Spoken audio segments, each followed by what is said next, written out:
How to use image presentation layout options for post on Facebook. Hey everyone, welcome back to our channel. So in this video, I'll show you how you can use the image presentation layout option while creating a post on the Facebook app.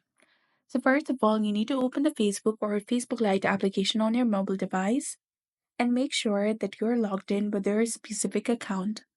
And also make sure that the Facebook application is up to date. Then you need to select multiple images from your photo gallery.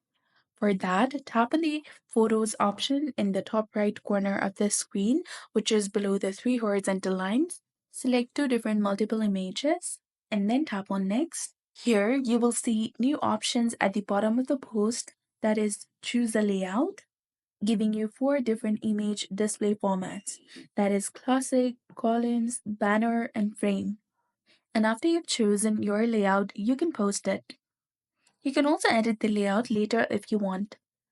Now tap on the post option in the top right corner of the screen.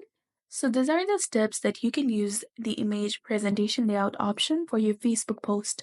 I hope this video was helpful. Please subscribe to my channel by tapping the subscribe button and also tap the bell icon to receive notifications about new videos.